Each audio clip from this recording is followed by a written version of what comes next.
ಎಲ್ಲರಿಗೂ ನಮಸ್ಕಾರ. ನಾನು ಶ್ವೇತಾ ಪ್ರಭು ಮಾತಾಡ್ತಾ ಇದ್ದೀನಿ, ಹಿನ್ನೆಲೆ ಗಾಯಕಿ ಹಾಗೆ ಸರಿಗಮಪ ಜೂರಿ.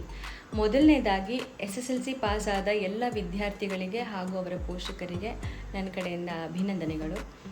ಕೊಪ್ಪಳದ ಶ್ರೀ ಶಾರದಾ ಇಂಟರ್ನ್ಯಾಷನಲ್ ಶಾಲೆ ಹಾಗೂ ಕಾಲೇಜಿನ ಕಾರ್ಯದರ್ಶಿಗಳ 25ನೇ ಮದುವೆ ವಾರ್ಷಿಕೋತ್ಸವದ ಅಂಗವಾಗಿ ಈ ಸರಿ SSLCನಲ್ಲಿ 94% ಹಾಗೆ ಅಧಿಕ ಅಂಕಗಳನ್ನು ಪಡೆದಿರುವಂತಹ ವಿದ್ಯಾರ್ಥಿಗಳಿಗೆ ಉಚಿತ ಶಿಕ್ಷಣ ಹಾಗೆ ನೀಟ್, JEE ಹಾಗೆ KCET ಕೋಚಿಂಗ್ ನೀಡ್ತಾ ಇದ್ದಾರೆ. ಸೊ 94% ಹಾಗೆ ಹೆಚ್ಚು ಮಾರ್ಕ್ಸ್ ತೊಗೊಂಡಿರೋರು ಎಲ್ಲರೂ ಕೂಡ ಈ ಒಂದು ಉಚಿತವಾದ ಶಿಕ್ಷಣವನ್ನು ಪಡೆದುಕೊಂಡು ನಿಮ್ಮ ಭವಿಷ್ಯವನ್ನು ಉಜ್ವಲವಾಗಿಸ್ಕೊಳ್ಳಿ ಅಂತ ನಾನು ಕೇಳ್ಕೊತೀನಿ. All the best for your future. Thank you.